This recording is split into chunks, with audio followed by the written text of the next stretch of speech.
Assalamualaikum warahmatullahi wabarakatuh. Perkenalkan, nama saya Safira Ripa Fadilah dari kelas MN23M dengan NIM 202300804116. Pada kesempatan ini kita akan membahas tentang dua konsep penting dalam dunia bisnis, yaitu risk dan return dalam pengambilan keputusan investasi. Konsep dasar risk dan return adalah dua konsep utama dalam investasi.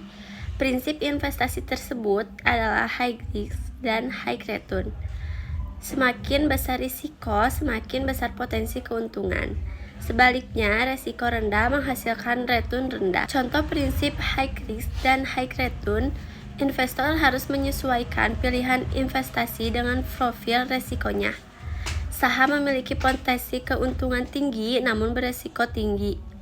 Obligasi dan deposito berisiko rendah namun return kecil. Peran IHSG dalam mengukur risk dan return. IHSG atau indeks harga saham gabungan mencerminkan kinerja seluruh saham di BEI. Digunakan untuk menghitung risiko sistematis dan kerja portofolio. IHSG bukan satu-satunya indikator dipengaruhi oleh PDB, inflasi, kurs, dan lain-lain. Perhitungan risiko menggunakan standar deviasi. Hitung rata-rata atau return harga saham, kurangi setiap data dengan rata-rata kuadratkan hasilnya dan jumlahkan. Ambil akar dari varian, hasilnya adalah standar deviasi.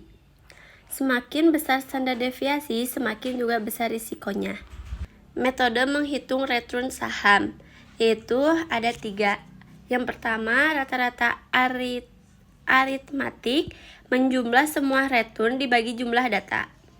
Kedua, rata-rata geometrik, mengalihkan seluruh return lalu diakarkan. Dan yang terakhir yaitu standar deviasi, mengukur variasi dari rata-rata return. Hubungan risk dan return yaitu hubungan langsung antara risiko dan imbal hasil. Semakin tinggi return yang diinginkan, semakin tinggi risiko yang dihadapi. Prinsip ini menjadi dasar setiap keputusan investasi. Kurva risk return menggambarkan hubungan positif antara risiko dan return. Kurva naik menunjukkan semakin tinggi risiko, semakin tinggi return. Investor menilai opsi investasi dengan mempertimbangkan kurva ini. Risiko dalam investasi yaitu risiko sistematis yang tidak dapat dihindari, dipengaruhi faktor makro seperti inflasi, suku bunga, dan krisis global.